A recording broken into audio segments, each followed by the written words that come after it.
Welcome to the Deer Society podcast. Here's your host, Brian Lemke.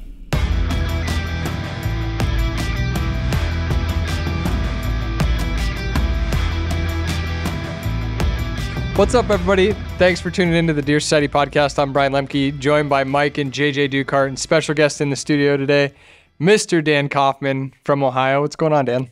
Nothing much. Welcome to Minnesota. Thank you. It was a long 12 hours in the airport, but I'm finally here. You're here. Happy to have you in studio. For those of you who have watched Deer Society over the years and just avid hunters who watch hunting content, you obviously know who Dan is. And if you don't recognize Dan's face personally, you probably know him by the Coffman buck, one of the largest whitetails ever taken in history in the country. So today we're going to be talking about actually targeting and strategizing around hunting a 300-inch buck without today's technology. So, Dan, when did you shoot that buck? 2015.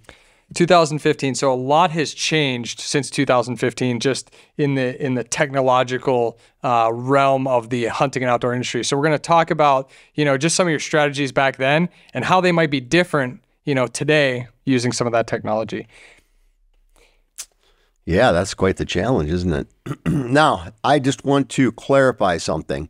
When you say without today's technology, how far back are we going? Because some of us have been here a little bit longer than others. Yeah, hey, we can go back as far as you want to go. I know Dan was cracking some jokes at you, Mike, and taking some low blows before the podcast started. So we're not going to go back to the rock throwing days or spear days, but we can go back as far as anybody here remembers. All right, so we'll just go back based off of our time frame then. Yeah, I think what kind of sparked the topic of the 300-inch buck without today's technology. I just remember looking back at the footage you had and when we did the breakdown many years ago now. You had these maps you printed out and you were putting little pins in your corkboard backer or whatever it was, and I just think of that now. You're just doing on Onyx. You're just putting your pin in, or a lot of the camera pictures and stuff you sent us. There weren't a lot of videos. There were no cell cameras, so all those things is just like way different. You approached cell cameras were a thing, but heck, if I remember right, to buy a cell phone camera, you were at $400 a camera. So how many could you really have?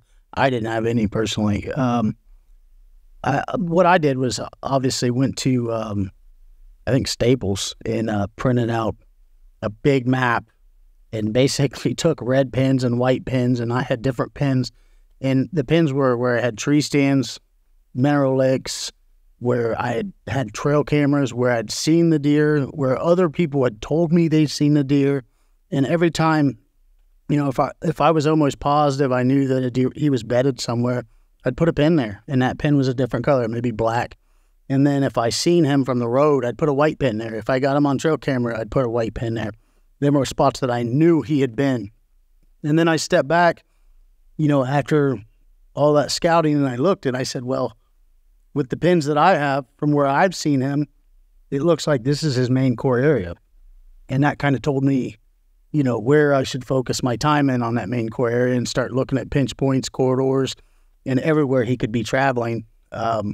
Like you said, it is nice. Now, we didn't have Onyx back then. Onyx was, it's a game changer as far as, when I do my trail cameras, I can put a pin where that camera is. If I find a shed, I put exactly where I found that shed, because that's one of the big things I've always said is if you can find a deer shed, you have the potential to gain a lot of knowledge where you found that shed laying, whether it be bedding, whether it be feeding. That's late season. So that's a corridor that it's not a corridor like is it in the rut. If you see a deer there, that don't mean you might not see him there ever again. He's just there during the rut. Who knows what brought him there. But if he dropped his shed there, there's a good chance that he's in an area that he naturally wants to be. Whether it be that year, crop change could change that a little bit, but then the next year, beans are in there again, and, you have a chance of getting them there again. So, obviously, yes, that now that we have Onyx Map, that kind of almost mimics what I had in an easier format. I like to put any type of area in Onyx where I think he could be bedded, or where I've seen him, or where I've had trail camera pictures. And then you can actually, I even pull up a 3D map and start looking at, swells and fields, and it kind of tells me, and you can really pay attention to that and say, well, I heard so-and-so say that he's seen this buck over in this field. I seen him here.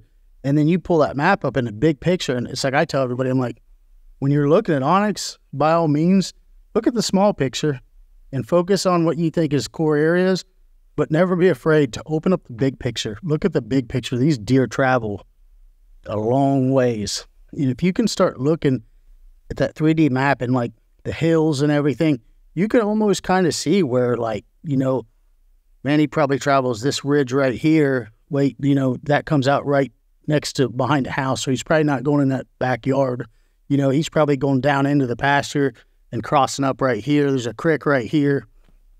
There's so many things that you can tell from that. I mean, as far as onX maps and mapping. And the other thing, like me and Mike were talking, years ago, and we still do it. I still do it to this day, is in the evening times, right before dark, I go out and I glass fields. I glass bean fields. I try to find him. Whether he's on my property or not, I just want to know where he's at. Yeah, it's interesting to look at the mapping thing, and it's interesting to talk about scouting in the evenings too.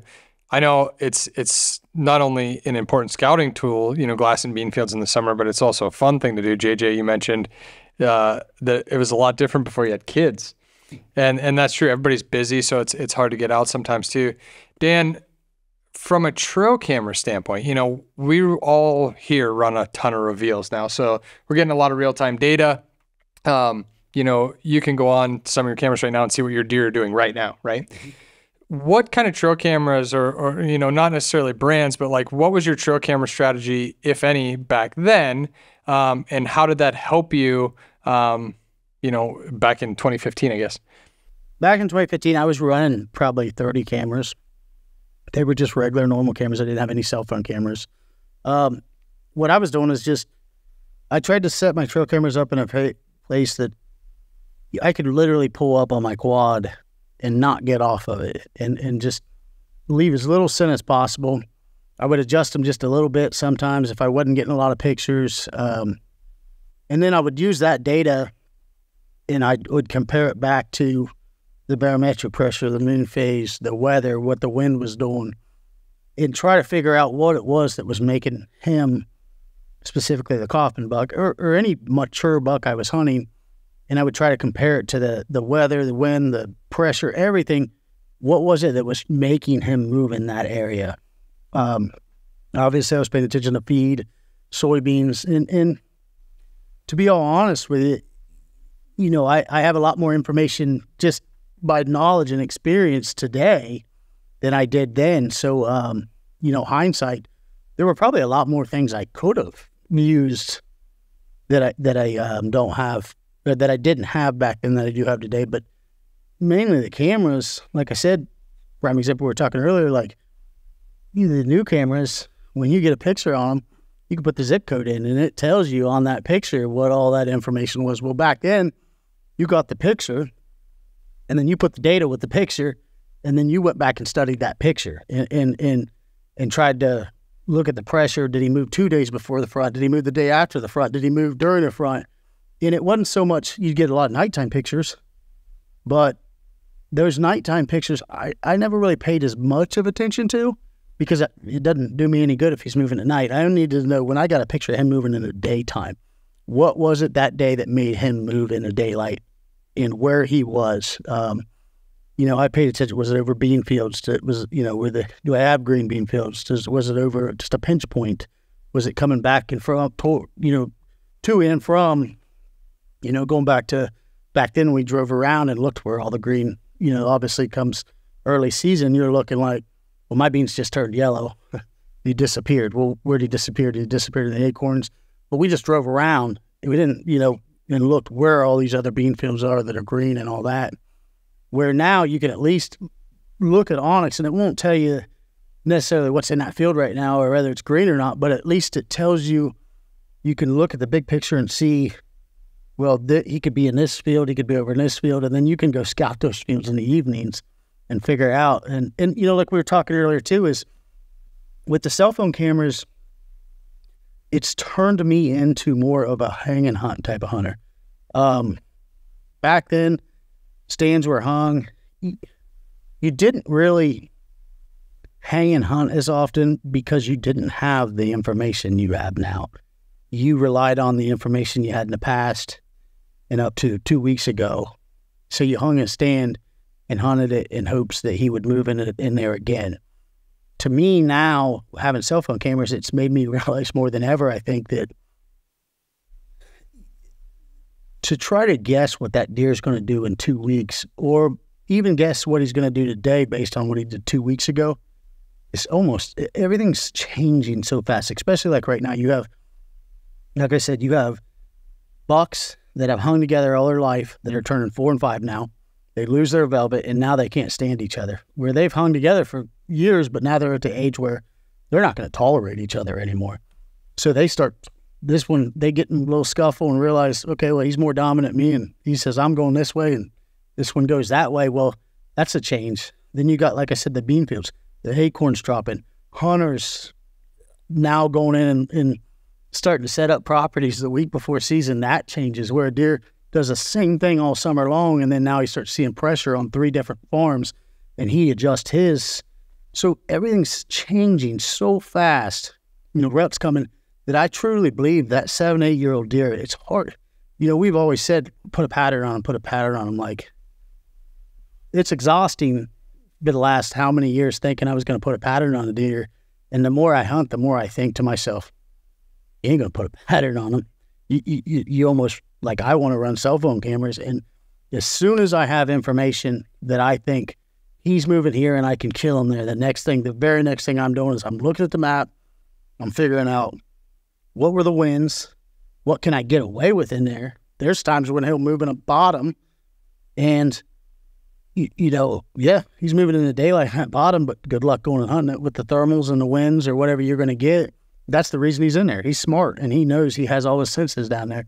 So it's almost like it's harder to hunt him. Well, you know, that's all information. Like I said, that anymore, I'm more to the point where I have 3 or 4 stands sitting ready to go, and light setup stands to where I can go in there and hang and hunt in a spot that I got pictures of him within the last day or so. That's a big difference of what we're doing today than what I've done in the back many, many years ago. You know, back then it's like, well, first of all, you can't hunt a 300-inch deer if you don't have one. You know, that was a saying that we always had. So what do you have for deer? Well, we didn't have any cell cameras back then. So if you didn't personally spot that deer, you can't trust what other people are telling you. Oh, I saw a big 14-pointer. Oh, he's just, you know, I mean, well, what does that mean? You know, how many deer do they see? How excited do they get? You know, so you really did have to put eyes on that deer, or trust the source that you heard about the deer, or the deer becomes a legend in that area and gets spotted. And then you had to go in there and you had to find signs of that deer that you could look at these signs, and you'd have to relate it to that actual deer. Like, oh, that's him right here. Look at the size of that hoof print. You know, look how high that tree's tore up. Way more than that. You know what I mean? So it was those types of things that you had to do.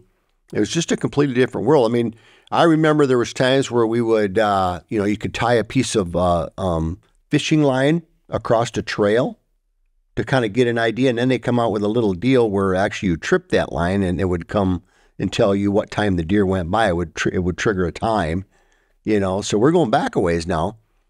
But, yeah, and then you couldn't spotlight at night. It was illegal.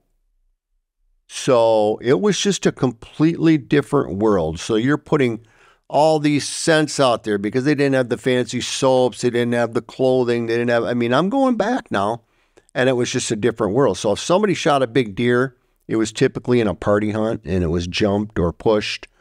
But, you know, as far as actual hardcore, successful, well-known bow hunters, it didn't really exist like it does today. You could take an average, I would say an average young man that's big into bow hunting, and he would have been a superstar based on the achievements. Now, and the managing's way better now too.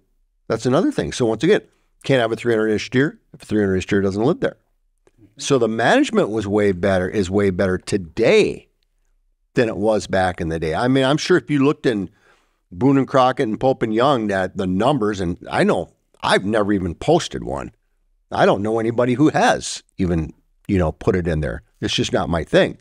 But I can't imagine how many record bucks are being shot every year compared to what it was back when I was a young teenager or just a kid, 11, 12, 13 years old back in the day. So today's technology is different, so that makes a massive difference. The other thing is Dan's hunting a different way than we are, okay? So he's out there seeking that buck.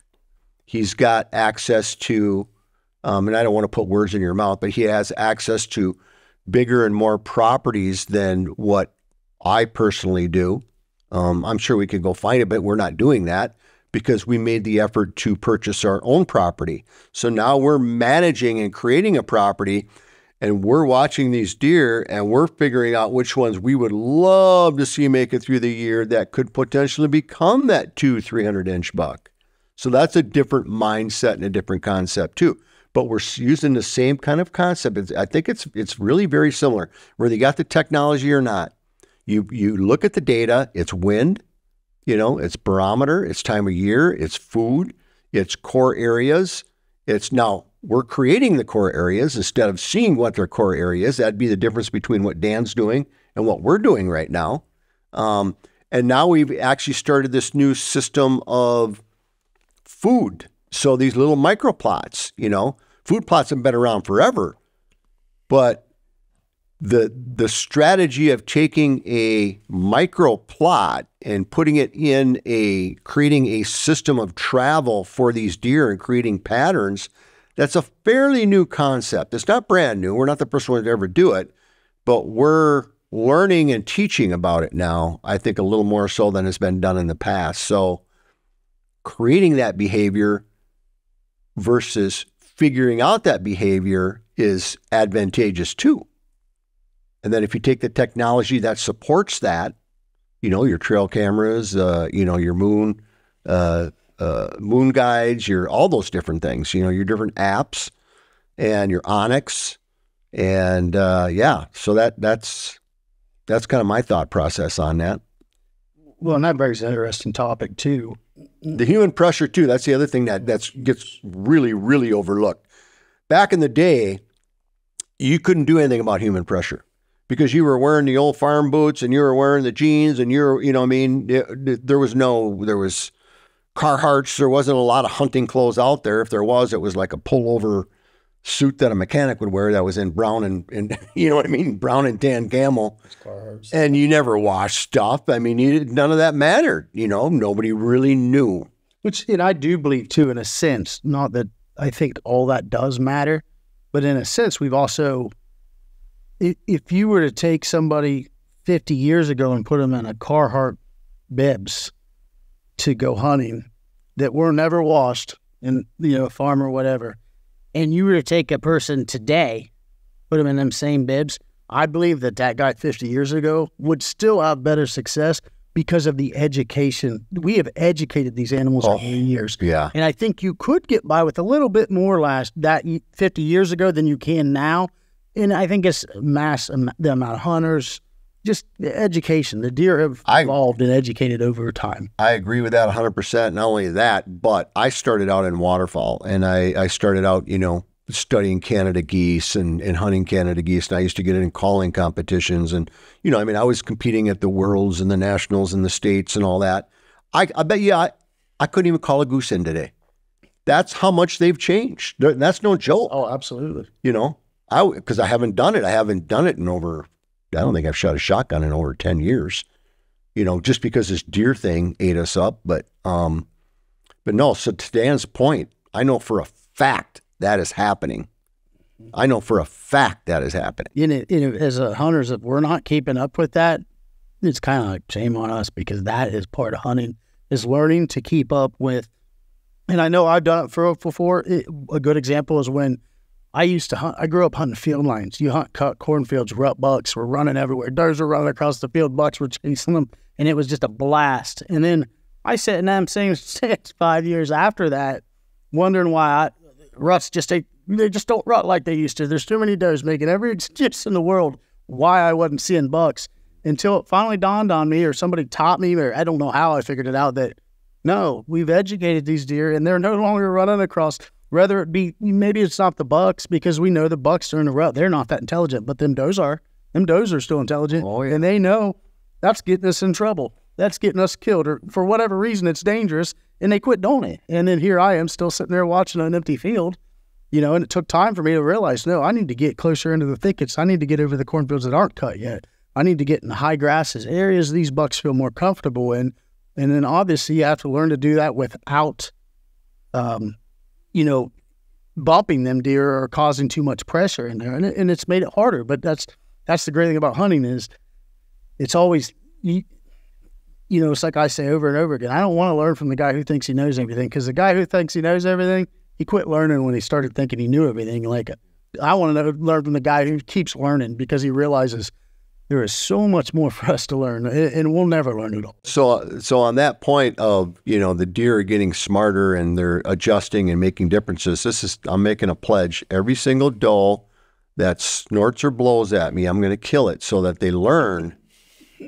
All the deer learn, you can never, ever blow again. I like this. I was going to say, I don't know if that's good or bad, because if we shoot that out of them, then we there's hunters out there that won't actually know that they stink or they're getting bowed. That's a good point too. It kind of weeds out the bad ones, and helps educate us hunters as well. Yeah. An interesting topic that you brought up that I think is kind of cool, because you guys, even though we're hunting a lot of the same between you guys and between what I'm doing in Ohio, the difference in what we're seeing, I think. So in this, I'm asking your opinion on this, because I see what I see. We were talking earlier. The one thing I've seemed to learn, I think I've learned about mature bucks is you can do anything you want to try to make that buck do what you want it to. You can put the food plots in. You can put the water source in. You can do anything you want. But the truth is, all these bucks are different. They think different. They have different personalities. We've already talked about this before. You have to even learn that deer's personality. But what I'm finding is, it's, even though all these things are great things to do, there's no promises that these bucks are going to go eat in that food plot, or to go drink out that water source, or eat that mineral, or take this pinch point, or regardless of what you try. And even in Ohio, we can feed. I can feed. I think throw a pile of apples out, and every deer in that area is boom, right on them apple piles. And guess who's not? That 7-8-year-old buck. So with that being said, there's no doubt that buck's there. I get pictures of them. I've seen them on the hoof. I've seen them in different places. I know they're there. But what I've learned is, it's almost like, even if I can make him do what I want, or make him go to that apple pile or that corn pile or that food plot, he don't want to do it in daylight. This certain buck. So what I'm finding is that's okay, because I'm still going to do that stuff, because I think it's good for the health of the herd and everything else. But now it's time for me to understand that, and then find out, where is his comfort zone? Where is it? He's moving somewhere, whether it be over acorns. And what I'm finding out is, a lot of these mature bucks, you can keep them around with that food source and the water source and the things that they need, but you can't necessarily make them come to it in the daylight. And so therefore, if I can figure that out, now what I got to figure out is, where will he be in the daylight? And then learn how to hunt him in his natural habitat, what he likes in the daylight. And that's the question I wanted to ask you, Mike. Yeah. With putting these micro food plots and everything you're doing, are you seeing a change with that? Because I personally... No. You nailed it. And the thing on that is by creating these systems, if you own your own land, or if you have access to change your own land. Now, by the way, this is only our 5th year. So this is stuff that we're learning as we go. We're learning and teaching people as we go. We've hunted just like you on other people's property and all over our whole lives. I did my entire life. And the fact that I was able to buy my own piece of property with my family was something I worked for my entire life. So now it's just changed over the last 5 years. But what we're finding out is very similar to what you're saying is, you know, a lot of people look at this and, you know, there for a while there was like, oh, I got my deer on public land while you're hunting off these, you know, and then it gets I don't even want to really get into that because it doesn't matter. You know, a deer is a deer, you know. If there's a lower age structure and more human pressure in public land, it's going to be a different kind of hunt. And that can happen on private land too. Trust me, I got a lot of places I hunted that was no different than public land. And so it's a different style hunt for a different reason. But once you get your own land and you can start to manage it, you literally can control the deer that are going to be there, but you cannot, to your point, control anything they do for sure. That you just can't control it. But what you can do is you can, like to your point, you can keep them there. You can make them want to be there. And that's gonna make it more interesting, especially with today's technology. You can still try to pattern them. And that's, I mean, rather than getting too much into that point of it, that, you know, what we do to try and get that 5, 6, 7, 8-year-old deer, you'll notice that over the last 10 years plus, we're hunting age. Okay. Now, I sat in a blind last year. We call it the bat line. And I had a lot of sits last year because I was kind of retired. And I saw deer every single time I was in the blind. Every time. Every single time I sat in a stand or a blind last year, I saw a deer. I did not shoot the deer I was after. He died of old age over the winter. So that goes back to your point. You're not guaranteed it because they get smart. And that's why we hunt age. We hunt age because that's what drives us. That's what excites us. And that's what challenges us. You know, if I just wanted to shoot a buck, something with a nice rack, I could shoot 2, 3, 4-year-old deer.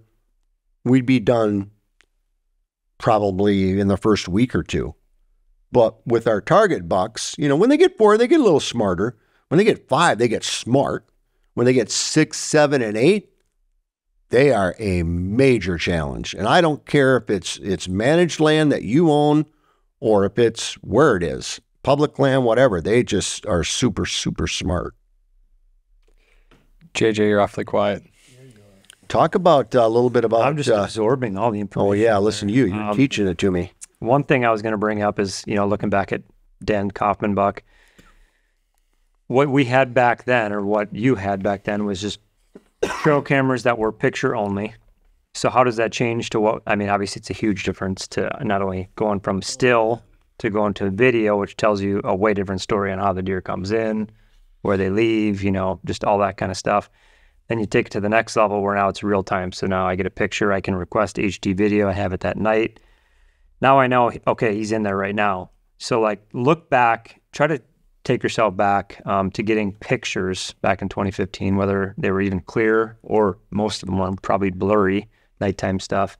How did you try to puzzle that together on the Coffman buck with just kind of, we'll call them blurry nighttime stills versus what we have today? Like, so obviously, like you said before, you know, when you're at a big buck like that, you're running cameras and you got to go in there and get that SD card. And yeah, so how often did you do that? I was going to ask you that that's too. That's what I was saying. Is like, you didn't want to go in there every day. No. You didn't want to go in there every week.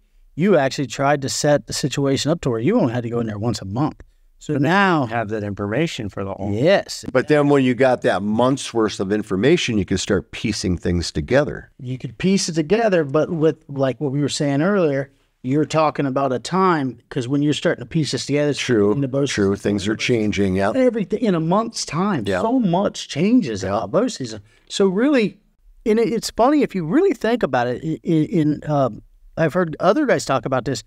They say, you know, that's when we started learning the things like, okay, if a doe goes in rut on a property, you better put it on the calendar, because when all them bucks went through there on November 2nd, next year that doe's probably going to go and heat at the same time. Well, where did that information come from? It was probably somebody like us who said, you know what?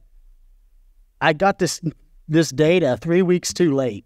But if I put it on my calendar, maybe I can use it next year. Right. Where now we see them pictures. We see 3 bucks go across that camera at 9 o'clock in the morning. We're like, tonight's the night to be in that stand. And you get your butt out there. Where before it was like, you got that information 3 weeks later because you didn't want to go in there and bust them out and leave all kinds of scent. Because if you did over the years, we learned that, okay, you go in there every 3 days. Well, by the 5th time you check cameras, he's no longer there because he smelled you too many times. Well, and I'm at a point now where, like I said, I sat in this blind and the does would come out every night pretty much, you know. And I got to a point where I knew which does they were, and that's hard to do. And that says and a lot. I also could see exactly when they were coming into estrus. I watched it unfold right in front of me. I could see how they were behaving. I could see what they were doing to the fawns and the yearlings. I could see exactly what was going on. I'm like, dude, they're going in now. Next day or two, and didn't I say that, Jay? I go, the next day or two, they're going to be in, they're going to be running, and then the bucks are just flying through there, and then everything gets quiet. Yep. And with that being said, so what you did last year, that says a lot. If you can say that you went into a hunting spot, a ton of sits, and you still had deer coming in every night, that says a ton, because that says that you figured out how your access was good, your scent was free, you did all the things to be able to do that.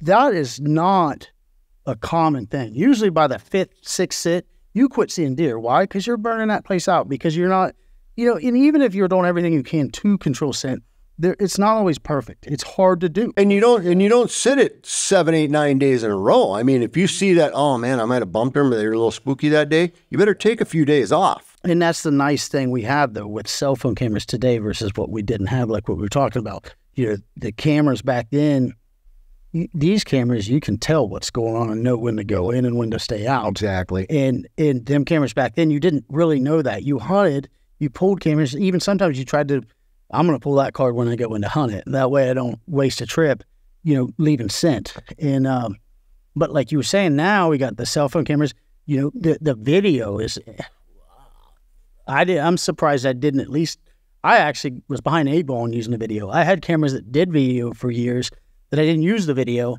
And then when I started using the video, I realized, oh, wow, you know, this picture of this buck comes in this way, and you think that he came in this way. Well, go watch the video, because you might find out that he circled or he came from this direction and went this. And it's like, I can't tell you how many times that I knew in my mind that that deer was coming from over there. And then I found out later, no, I was totally off base. Last year is a prime example. I did that. You know, I had no clue. I thought I knew where that buck was coming from, and I was 100% wrong. And he was hunting me. He hunted me all year. 150 sets last year.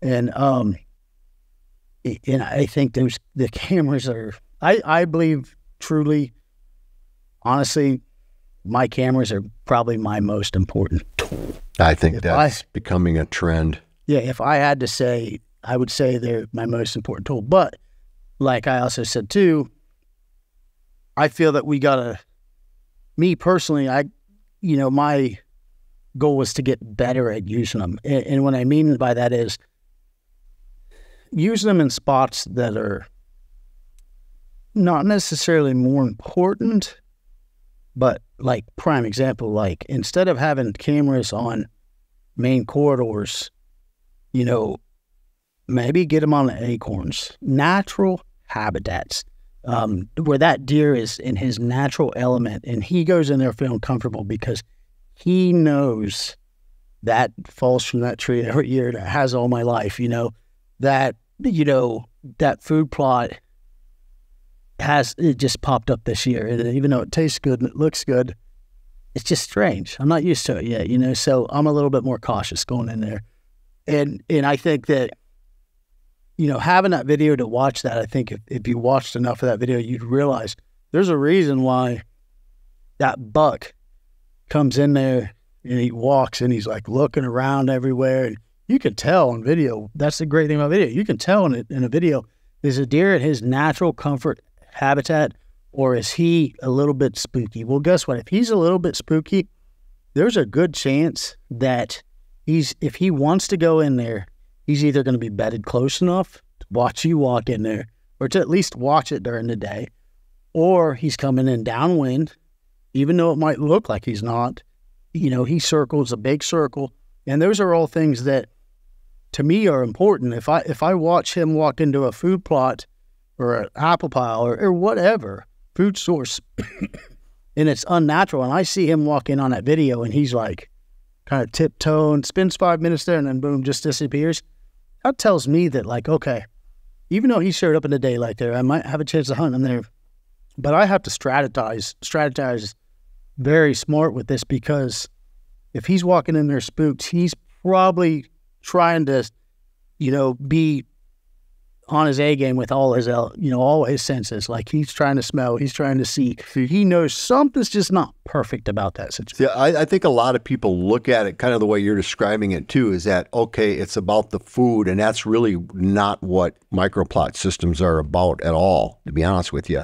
Because the majority of the bucks, they're 90% of the time, they're not coming there to eat.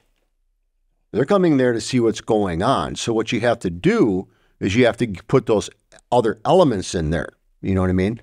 So you want to make sure you got that licking branch. You want to make sure you got that rub post. You want to make sure you got that water. And so when these does, like I said, I'm seeing deer every day or whatever, these does start to pattern themselves in there, and the fawns, because they are eating the food. That's 100% what's going on. They're gorging themselves.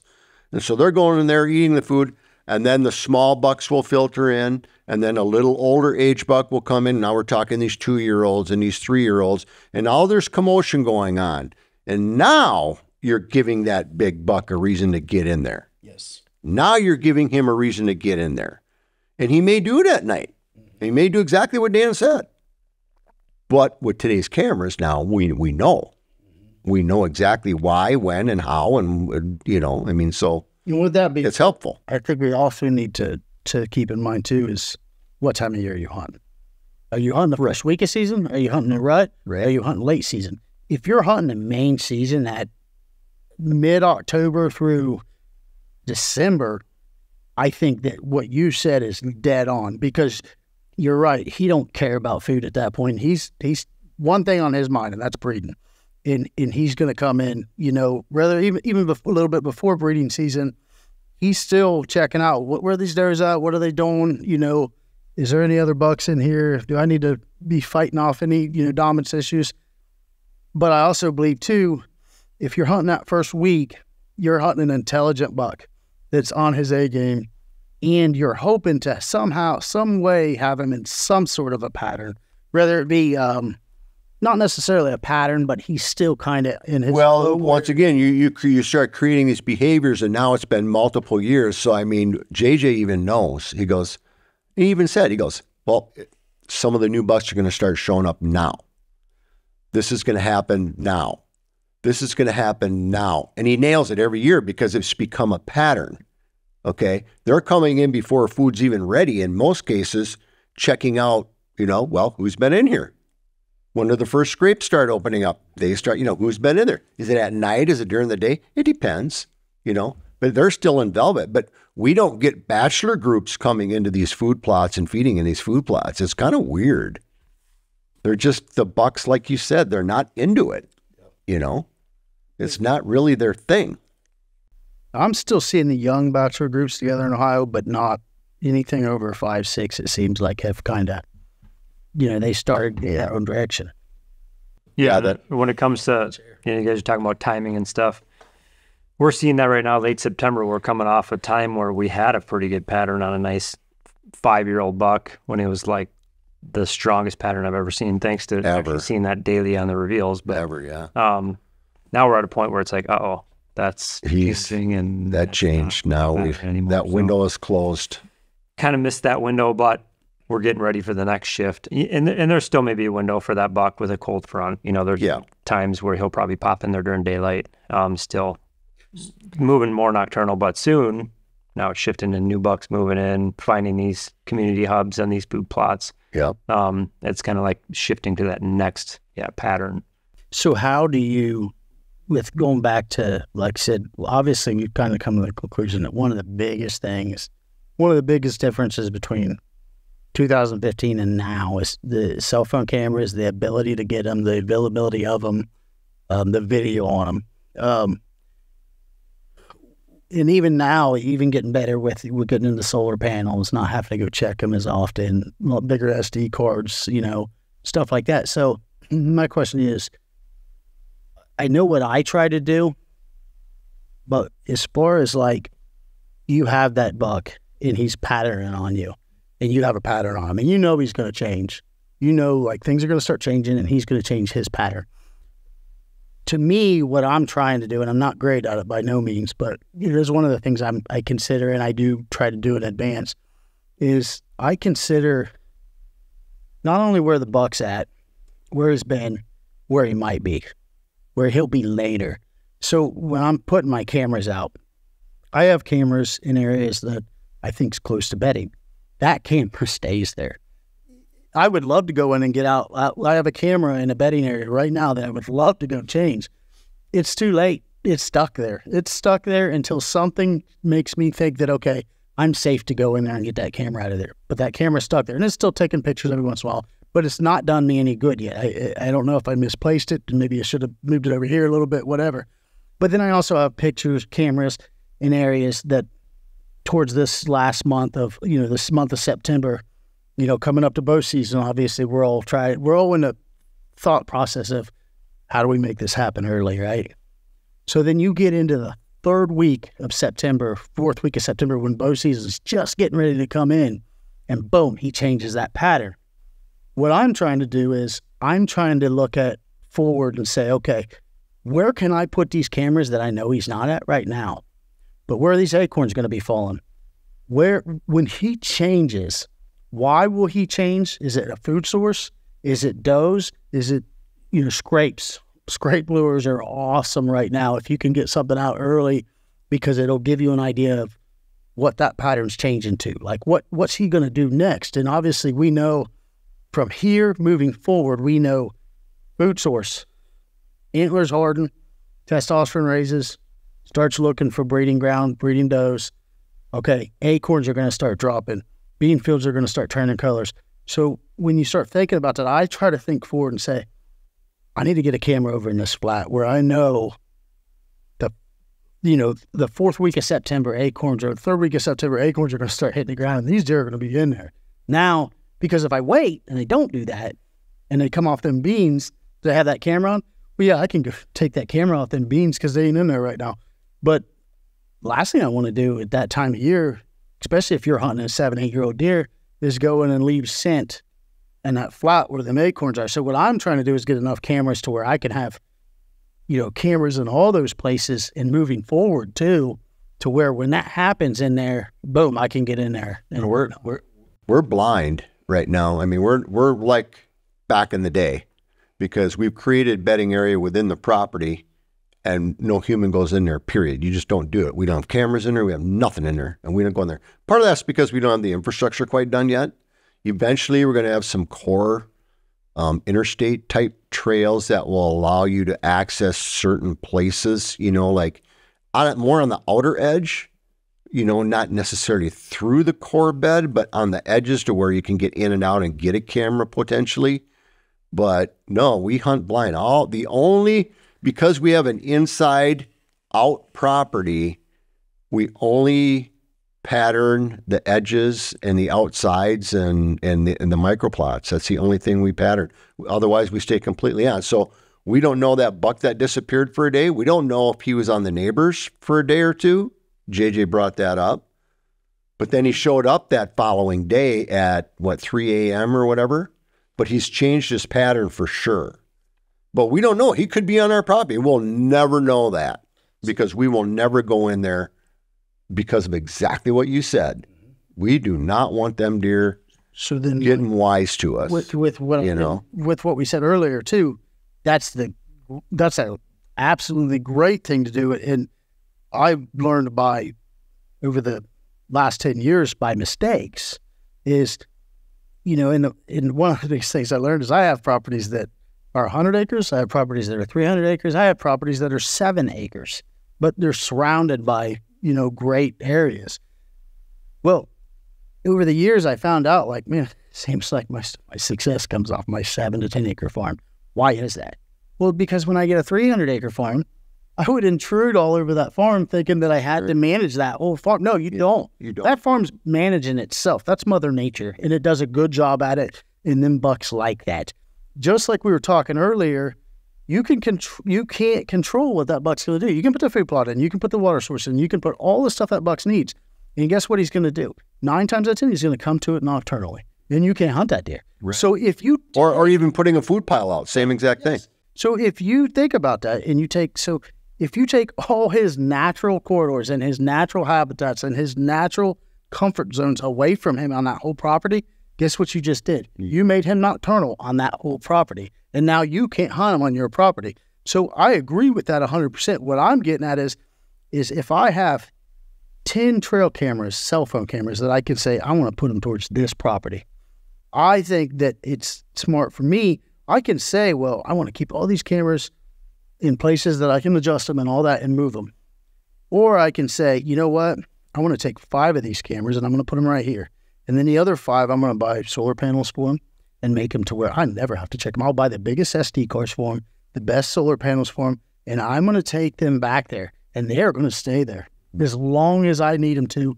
Worst case scenario, once a year, I got to go back there and maybe pick something, adjust something, change it back. Or if it goes out or I something. leave it there. And by all means, you're going to feel like that monthly payment on that camera is almost a waste sometimes because you're not going to get pictures on it. But the good news is when you have those cameras in spots that are forward-thinking spots, instead of, to me, in my mindset, thinking, being proactive versus reactive and saying, okay, I want to be proactive and I want to put a certain amount of these cameras in spots that I can't go get them. I'm leaving them there because there's a reason. And that may be during the rut or whatever, because that bottom is a horrible place to hunt. But if he's moving down in there and it's the rut, maybe one time, I get a high wind, I can get high up in a tree and I can go hunt that during the rut because I get pictures of them every day in there. But if you go and put that camera in there a week or two and, leave your scent down in there, you could screw that up. So I guess that's what I'm getting at is I'm trying to take a certain amount of cameras where they just get left. Some of my best cameras right now that I'm seeing the most activity on are in Indiana. I got 6 cameras sitting in Indiana on a property. Guess what? Can't do nothing to that property. I can't manage it. It's too far away. I can only spend so much time on that property. Well, I'm seeing the most activity there. Well, why? Because I'm not in. Because there's no people. Yeah. So, That's I mean, yeah. That goes to show right there. And like I said, the one thing I've been focused on is rechargeable, the battery packs that are rechargeable, and then solar panels to where I can keep them cameras going and I don't have to go into them. And then having enough cameras too, because you still have to have cameras that you want to be able to adjust and put in different spots to try to get new data. Because the last thing you want to do is have all your cameras strapped up in place that is going to be later data and you don't have any now data. So it's shifted from not having any technology to how we're taking the highest level technology and working it to our advantage is kind of what we're at now. Yeah, so it's interesting. I want to make a couple points there. One, I guess is a question. So looking, we have been talking a lot about cell cameras. So cell cameras, and I'm curious, do you hunt more or do you hunt less now that you have cell cameras? I know the answer to that. It depends on what time of year, I guess. My personal opinion on it is I honestly probably hunt less overall. Early season, I hunt less. If he's not there, I'm not hunting him. If I can't find out where he's at, then therefore I have no clue where he's coming from. Therefore, I can't hunt him with the wind. And I know this time of year, he is paying attention to that wind. He's paying attention to them thermals. He's paying attention to everything because he's still pretty smart. During the rut, during the pre-rut, I'm more cautious still. I'm still focusing on the cameras. I'm focusing more on scrapes. I'm paying attention to, I put some of the mock scrapes out with scrape lure. And going back to a point he was talking about earlier is knowing when a doe's going in rut. Well, you can use them scrapes to your advantage. I've used them before to where I know when a doe's getting ready to go in rut and it's time to start focusing on that area. During the rut, my theory is this. I kind of feel like anything goes. I kind of feel like the years of me hunting, when I look across my wall and see every deer on my wall and start pointing at it and I can say, early season, late season, rut, early season, rut. So, and with that being said, one thing I've always said is if you have that guy that's killing 180-inch deer every year during early season or late season, you need to listen to what that guy has to say because he's figured something out. Because the truth of it is, most of us are killing our big bucks during the rut. And when you're killing them during the rut, I'm not saying that there's not a lot of intelligence work in knowledge that goes into it, but you're also playing a lot of luck game too. Keeping him there on the property, obviously that's a lot of work and education and trying to figure out how to make your property worthy to him. But the fact that he moved in front of you on the daylight during the rut, it's kind of like there's got to be at the right place at the right time. Where, so during the rut, not everything goes out the window, but I focus less on pattern. Yeah. Like if I get a buck that shows up at 2 o'clock in the morning that I want to kill and he shows up at 2 a.m., no matter where it's at, it doesn't matter why, where, anything. You can bet if I'm hunting the next day, one way or another. Now I may say, well, I can't hunt where I want to hunt because of the wind, but I can hunt over there and I can keep an eye and see if I see him. Maybe I can rattle, maybe I can grunt, maybe I can attract him over here. And even if I can't attract him over here, then I can see where did he come in from? How did he act when he came in? That buck's rutted up. He knows something's going on in here. Tomorrow morning, as soon as he leaves and gets out of here, I wait a couple hours, then I yank this stand down and I'll go put it over there and I'll hunt it this evening, or I'll stay in it, or I'll be back in the morning to hunt him right there. Because it seems to me like when you get a 5-6-year-old buck, 7-year-old buck, he shows up on November 12th on a camera on that property, he's in that area for a reason. There's a good chance he will be back in that area tomorrow and maybe the next day, 3 or 4 days, and then it seems like he'll disappear for a week or two, and then maybe he'll show back up. And when he does, he's going to be there for 2 or 3 days. And they'll stay on that doe when they're on a doe. They'll be on her for what, 3-5 days? I don't even know if they'd be on them 5 days. Well, they say from the time that they actually truly breed them, or so the time they set, it's usually about 48 hours. That's just the time that he's guaranteed to be with her during that breeding period. And then obviously a day before and a day. And they're breeding them multiple times, I assume. That's what's going on. It's not just once and then I'm going for the next one. It's they're hanging there because it's going on right now. So if you do get a buck pattern and then all of a sudden it's that rut and then all of a sudden he's not, it's just like, like I say, you got to be at the right place at the right time. Now, JJ, you called Skyscraper in based off of those thought processes, and patterning in with, did you see him? Yeah, we were just getting a pattern on him, and then trail cameras definitely helped out. But we kind of knew that spot he really liked. I was actually going to... Wind shift. My mind was in a different mindset while you guys were talking, so I'm going to go back to that. But yeah, trail cameras and being able to see that intel and act on it right away is like just so big. I know I'm still kind of in the hybrid of like, I don't have all cell cameras. We got some non-cells, and in Wisconsin, it's 50-50. I still, every time I'm over there pulling SD cards and like looking back. But then there's this buck that's just been burning in my mind for the past 15 minutes, and Brian knows what deer it is, but the buck that showed up in Wisconsin 2 years ago, and it was that October 23rd he showed up. I had plans because I kind of planned those out of state trips. I had plans to be there the 26th through, however long, another week or so. And I got up to the property and, I didn't have the cell cam, so I was pulling SD cards, went around, pulled them all.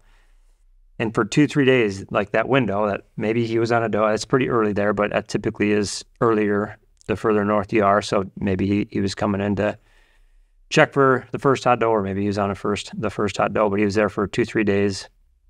And that was it for the rest of the season. But he was a big deer. He's a mega. And I wish those were cell cameras because I would have made the trip and I would have been there hunting him hard for them. Are these cell cameras now? And it was at the point a couple years ago where I had a couple cell cameras there, but it wasn't like he was getting snapped on the on the non-cell, and it was video, and it was just, oh, what a heartbreaker. I'm sure the deer, he didn't show up last year, so. The other thing on those, burning through my mind, wish I had the deals in place, because, man, big opportunity. On those scenarios when we're talking about this is rut hunting now, one thing you can control is, or not control, one thing you can predict is that they're going to get up and move with a wind shift or with a major weather change. Like if it's pouring, raining, then you get a little bit of a shift in the wind and the rain stops, they're going to get up and they're going to move. So those are things, and barometer and those types of things. So use that to your advantage big time during that time of the year, for sure. Yeah, and, we were talking about just using, back before the cell camera where you're getting those instant pictures, like using that information, and we always talk about it, but using that historical information, Beamer is the perfect deer of that. That was before mostly any cell cameras, but it was just years and years of, thousands of pictures and videos of just standard pulling SD cards. Just looking at that video, okay, he's daylighting that 25th through the 2nd of November up in Wisconsin. So I always made that trip up there. That was always the week I made the trip. And then the year before I shot him, I know I was texting you videos. I was seeing him run around in the fields. Yeah. Taking pictures like, holy crap, this deer's just daylighting. He's like, should I go get in the stand? Should I go get? And then it was the zigzag. Totally just couldn't get out in that year.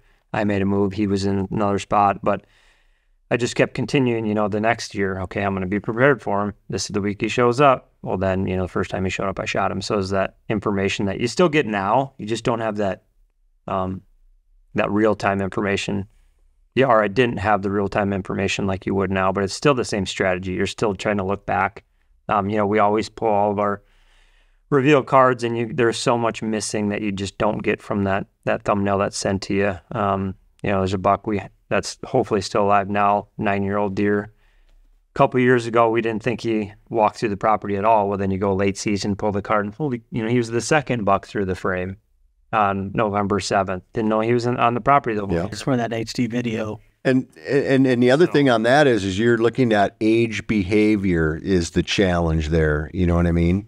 Now, in your case, it would have been great if that was a 300-inch deer, but it wasn't. But in your case, you're on a 300-inch deer because it's a 300-inch deer. You know what I'm saying? And that's a whole different world there. I can't imagine the emotion that goes along with that, even though that drive and that, I need to kill this deer for his, which was 8.5-year-old buck, just savvy and just a beast, it's fulfilling, but something about that big ass, I didn't quite say that, did I? That big old rack that could make you go kind of stupid and crazy too, Absolutely. And the one thing I'll say is too is if I treated every buck I ever hunted like that buck and did everything I did for that buck to kill every buck that I've hunted, I'd probably killed every buck I hunted. Honestly. Yeah, that's true. It's the effort and even hindsight, knowing that, I guess I don't know, a lot of it's age, a lot of it's 4 kids, a lot of it's marriage. We all have to still balance out everything, if not, we'd all be divorced. It's one of those things that even knowing what I know, even knowing if I took the amount of energy I put into that buck and put him in every buck I ever hunted, I'd probably kill it. I still don't. I can't. Even if I wanted to, it's like I could, but like I said, I wouldn't keep my wife very happy and my kids. And and to that point, that's why JJ kills all the big deer in the family, because he's out putting in that effort and he's just eating up with it. Well, I put all my time and effort into building business and raising families and stuff like that. And now he's starting to get a little taste of that with 3 kids. But you change as you grow too. You're not going to be as hungry and doing the stuff you did on that deer when you get to be 65 years old. You're not going to do it because that drive won't be there. That doesn't mean you're not going to go out and hunt. And if you see a big buck like that, you're not going to go after it. But it's just at some point in time, you would just assume the priority would become, I'd rather have my kids shoot that buck. You know what I mean? Or I'd rather work on the property so we can get a big buck like that. Things just change. You know what I mean? I'm just happy you're giving me till 65 at least. Because I didn't know. I figured the stress of I'm not 65, by the way. I might not make it to 65. I'll say this. I just said this a couple of days ago. I'm like, well, if your cell phone bill is cheaper than your cell phone camera bill, you may have a problem. You have a problem. That may be a problem. You have a problem. Well, there's so many things to dive into there. That so many things going through my head. Like trail camera wise, like I just look at the time of year we're in. You know, like we're getting towards the end of September. Like getting into what is one of my favorite times of year, and it's not a very popular time of year for a lot of people. Like, you know, that October lull period is not a very popular one, right? Among people. I've shot more bucks, I think, during that time period than probably any other time period now.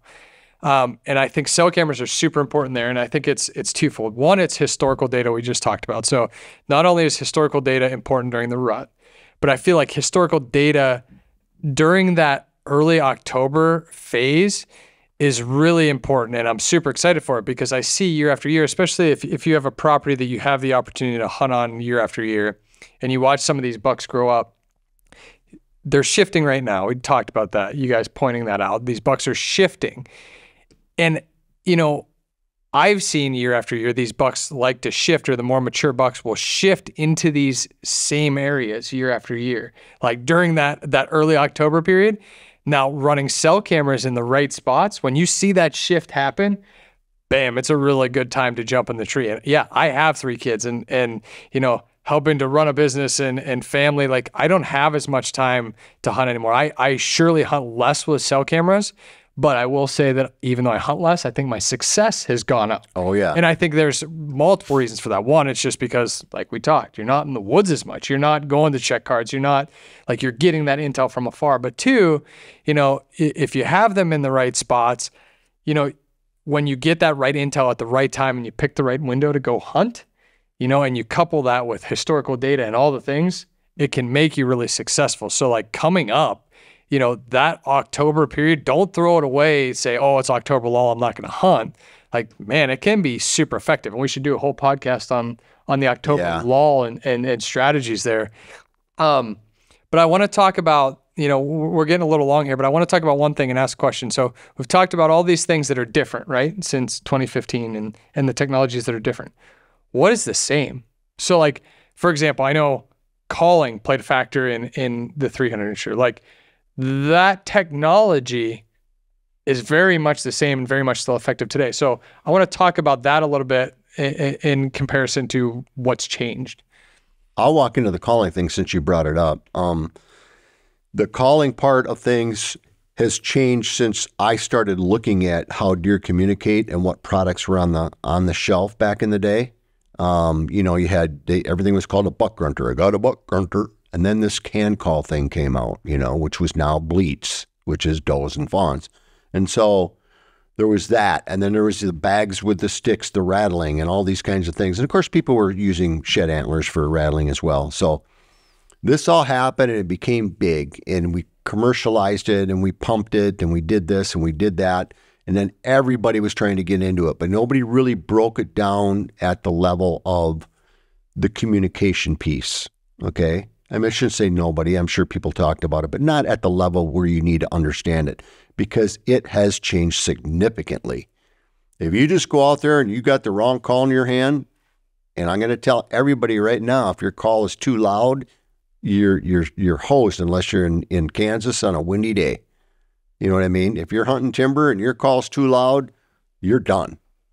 You're done before you even start. If you're calling at deer and a deer doesn't react and you make it louder and he looks up at you and you're like, oh, he's looking, he heard it now. And then he walked away and then you say, oh, this call don't work. No, that's not what happened at all. You need to understand how to turn a deer inside out. You need to understand how to communicate. And for God's sake, control your volume. You have to control that volume. You can't hear a deer at 200 yards. Why would you expect to be screaming at a deer with a call at 200 yards?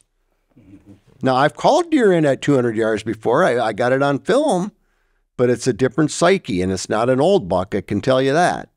If you want to get something at a distance, they got this rattling is the way to go for that. If you need that, but don't be desperate. You're not going to bring every deer in. So here's my tip on that, and it has changed significantly. Call the least amount as you have to, and understand what you're saying when you do call, because you can always add more. You can always add. But you can't take it away once you overdo it and the adrenaline kicks in. So the volume and what you're saying, and be conservative.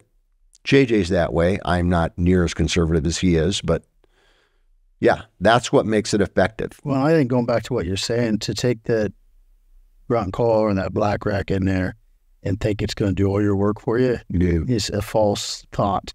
So if you look at it like this, you take that call in there and you take that rack in there, and your objective should be, I need to do my research, I need to do my homework and figure out how to get within 100 yards, within 80 to 100 yards. Within sight of that deer. Within sight of that deer. Yep. And then once I do the homework enough to get myself within sight of that deer, and even when you say in sight, I guess what I'm getting at is there's been times, and I have a video of it, of the buck, I don't know if you guys remember, where the little buck comes in, and then I rattled him in, and then the big buck comes in, and I end up shooting him. Like, I knew that buck was in that thicket, and I knew that thicket was in hearing distance, but I didn't see him. Right. I couldn't see him, but I knew I had done my homework enough with cameras to know that buck's in that area right now, and I need to get in there, and he's close enough now to where if I'm in this area and I call, he should hear me. But if I would have went in there with the thought of, I just need to be as loud as I can, and no matter where bring in he's every at, deer as far as I can. That ain't going to work. No. He needs to be close enough to have his attention. Just because he hears it doesn't mean he has the attention. He needs to be close enough to where you can give him the attention to want to investigate it. And that has to be, to me, I think, within 150 yards or so. Yeah, calling strategy, we can go on for a whole podcast on that. You can recreate things and do things blind calling. That's very, very effective. And then again, times of the year. But, that's just was my piece on the calling. Significantly, it has definitely changed, and it's continuing to change too. Yeah, so I'll go back to Skyscraper now, because that now ties into what you guys are talking about. That's a buck where we thought we probably knew where he was bedded on that little point, kind of hinge cut area. Andy hinge cut that. That's based off a camera intel, and snuck into a stand where I knew we were possibly in sight. Possibly within earshot. He could have seen you get up in the stand, right? And that day I brought in the loppers because I knew the shooting lanes were bad.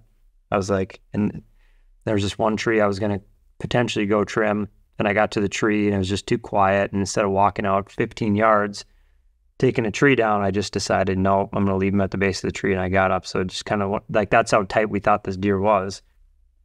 Well, then later on, we've told the story a lot of, it was firearm season, so we heard a lot of shots. Neighbors were sighting in guns. It was loud. Oh man, we don't know if anything's going to work out as far as the hunt or call, might be nocturnal now, but all it took was, it started to quiet down. That last hour light, just did a couple grunts, a couple doe bleats, real soft, just kind of painted a little picture there, little micro plot out in front of us, water hole, scrape, all those elements, really small, like not even a quarter acre, maybe an eighth of an acre, tenth of an acre, really, really small spot.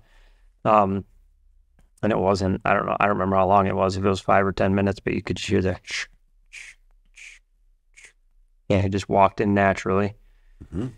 Gave me a nice 20, 25 yard shot, but he heard that. Mm-hmm. I got within earshot of him, never saw him, but I was really, really close to him. And then, just that little light vocalization, just enough to trigger him and pull him in. So there's so many elements to why that. If you'd have got on there loud trying to cold call, no way. Sometimes you're even better with something like that. It wouldn't hurt to take that rack and rake it up and down a tree and make it sound like a deer rubbing a tree. Yeah, and try that first, because it's quieter and it's a sound that a deer knows. And might say, well, there's another buck in my territory. I need to go check this out. There's And going back to, And you can do the 1.5-year-old, 2.5-year-old thing where they just kind of go in there. And if you watch them as much as I do, you know exactly what it sounds like. So they just come in there and just go kind of kink, kink, kink. That's it. You know what I mean? That's all you do. And that's plenty loud enough. And then he's going to, okay, there's a couple bucks in there. Well, then all of a sudden you do a doe bleat like JJ did. Something like that. And all of a sudden, oh, there's a doe in there and a couple bucks. I think I'm going to get up a little early. I'm not going to sit here till dark. I'm going to get up and I'm going to see, because I know there's something going on in this place, that there's normally people or deer here because there's food and there's water there. And I'm going to check this out early. And that's exactly what the scenario is. I think going back to the cell phone cameras too in the video is you can read a lot on deer watching them videos and kind of have an idea of certain things are going to work. You know, you can watch a deer and especially when they get older, you know, unfortunately, typically when they get 5, 6 years old, they probably were never really an extremely aggressive buck, or they wouldn't have made it to 5 or 6 years old, 7 years old. So there's a better chance that a mature buck is probably less aggressive, and you have, like you said, you have a better chance if you can get him within 60 yards and do a tiny little grunt or a bleat than 100 yards and trying to rattle him in. He's more likely at 100 yards trying to rattle him in. He might not even pay a lick of attention to him. But if you can get him within that 60 yards, and like you said, a bleat or a small grunt, just enough to get his attention to make him come investigate. But if I'm hunting a big old property that I just don't manage, and it's that window, the rattle window, I'll go out there and smash the crap out of them. Let them go, you know, because I don't know where anything is. It's a big open timber, it's this and that, and all of a sudden, boom, 2, 3, 4 bucks come running in. You know, that happens too, but it's a small window. It's a window. You better know that window. I've gotten out of the blind before. I've been in a blind hunt before and knew there were bucks in the area, but just didn't know, you know, I wasn't seeing anything. Wasn't getting it. You know, I rattled, I grunted, you know, like you said, I don't do a lot of, if you're not rattling them in and you're not seeing them, the grunting's kind of almost a waste, but I think we all still try to do it every once in a while just to kind of, maybe, you know, something will work, you know, and there's been times where I've gotten out of the blind and I'll grab a limb and just start breaking limbs and kick tree stuff around behind the blind and make as much noise as I can and then get back in the blind, do some more rattling, and then just sit there for an hour and just wait. And, you know, kind of a last minute thing. It's freaky to do stuff like that, but, you know, it's just hard to, I'm trying to sneak into my stand. I'm out here kicking and, you know, busting branches and kicking leaves. And I think a lot of it's thinking outside the box, like that deer you're talking about. You went in real close out of your comfort zone, closer to that deer than you wanted to. And, you know, for years, that's, you know, nobody would ever do that. You know, they wouldn't even think about that. And the more you hunt and the more you see things and certain things, you just like start thinking outside the box. Try something. We can tell all kinds of stories. When I was young and didn't know what was going on, and I mostly goose hunted, I deer hunted with a firearm season, and there was this one little thicket, and I put out the scent, and I knew a buck was hitting it, blah, blah, blah, blah, blah. So I get out there opening day, and I slide in there. It's dark. I got up at 3:30 in the morning, and I did my thing, and I'm sitting up there quiet, just, I mean, like a turkey hunting type deal, you know? And I'm going to get this buck. I'm going to get this buck. And I sat there all morning long.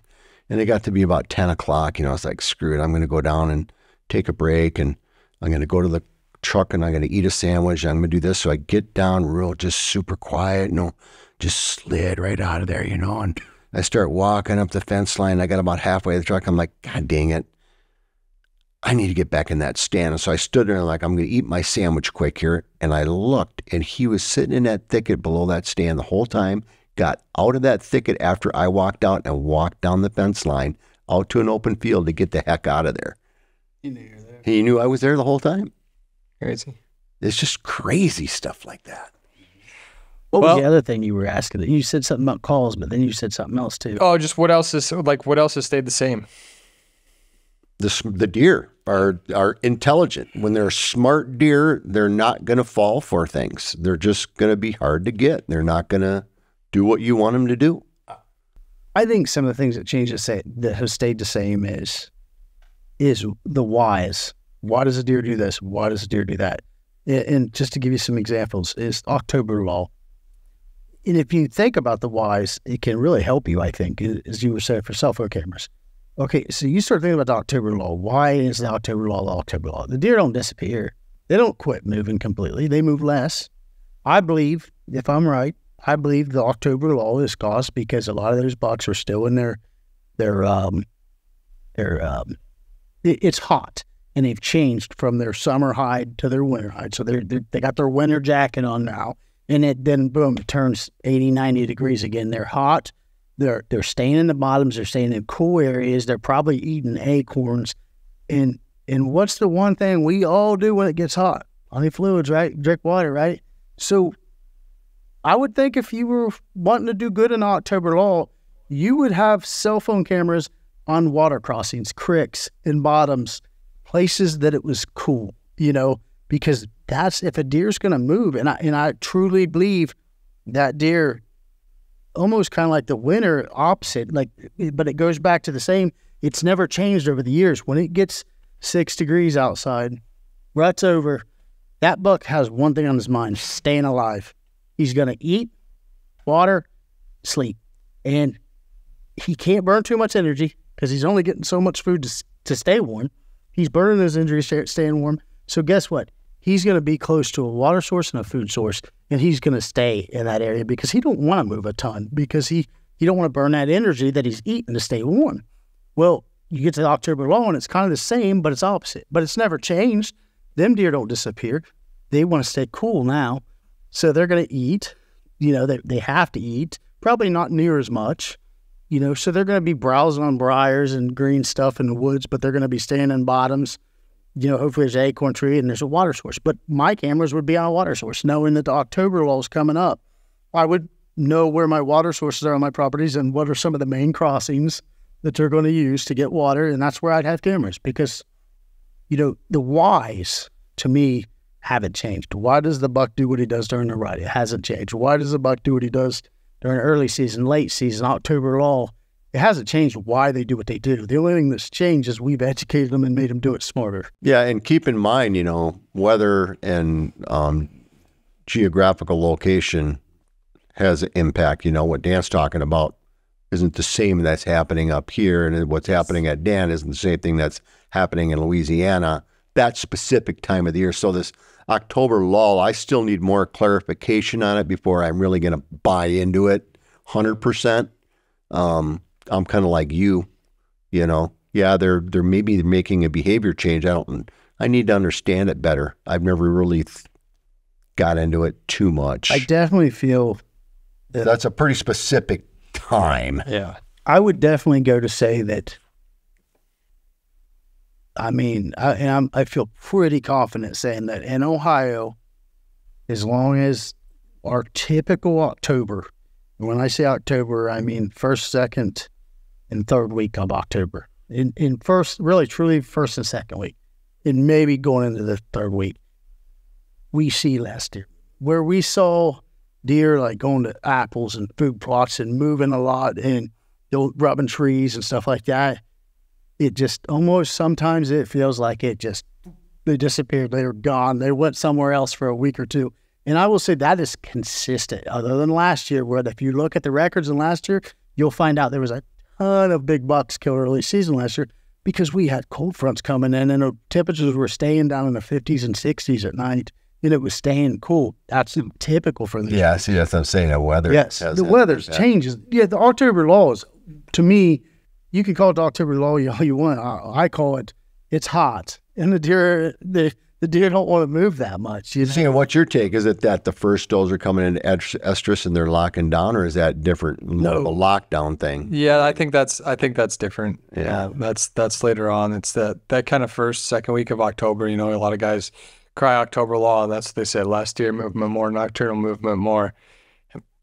I'm not disagreeing with anybody's theory. Neither am I. But I've had a lot of luck, and I know a lot of other people who have had a lot of luck in certain scenarios, I think if you approach it the right way, you can still have a lot of success. So up here, you're saying in Minnesota, you're feeling it's more first, second week. He's talking more second, third week.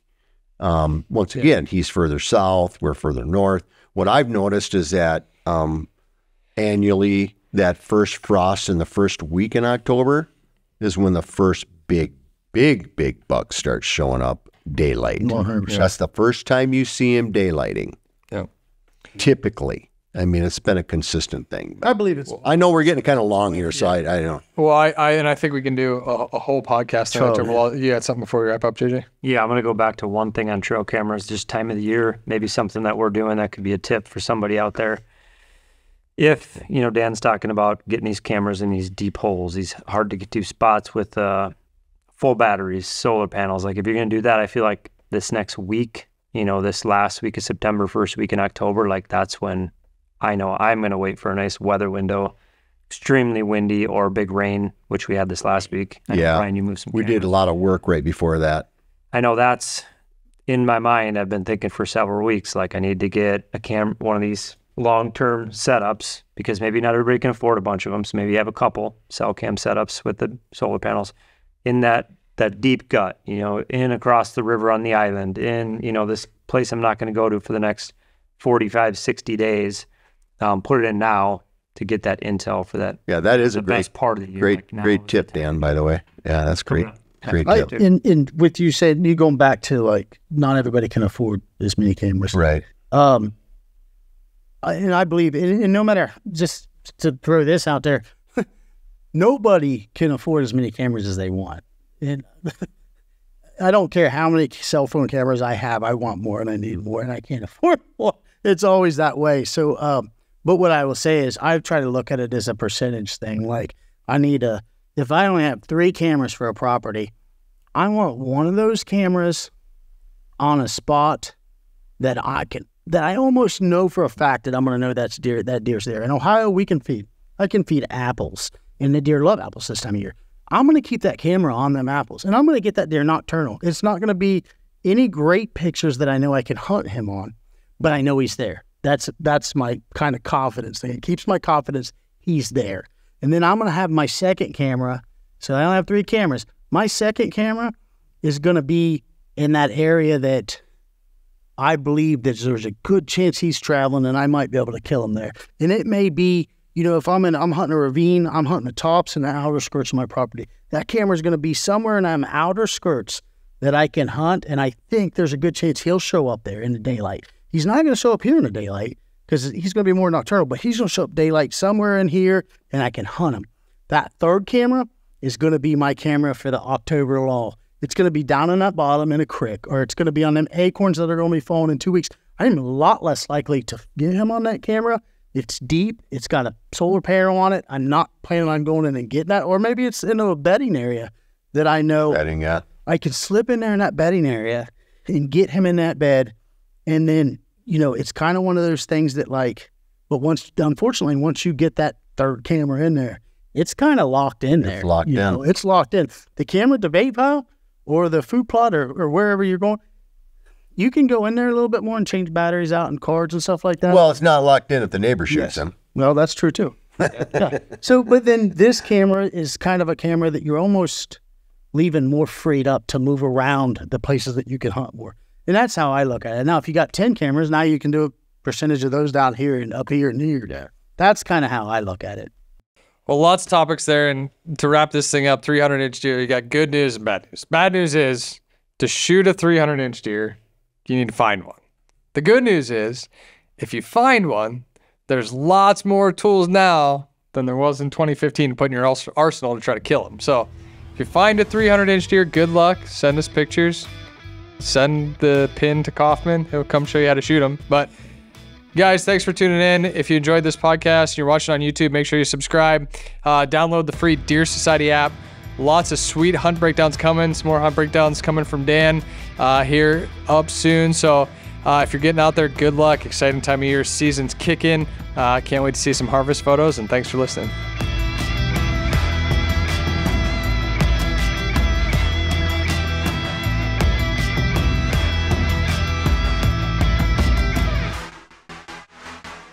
All our sponsors here at Deer Society are partners whose equipment we know we can trust are going to make you more successful and have a better experience in the field. Products like Illusion Systems, maker of the Black Rack, the Extinguisher, and the Phase Body Odor System. Tacticam, Reveal Cell Cameras, 10-Point Crossbows, Onyx Maps, Osseo Gear, Huiman, and Big Frig.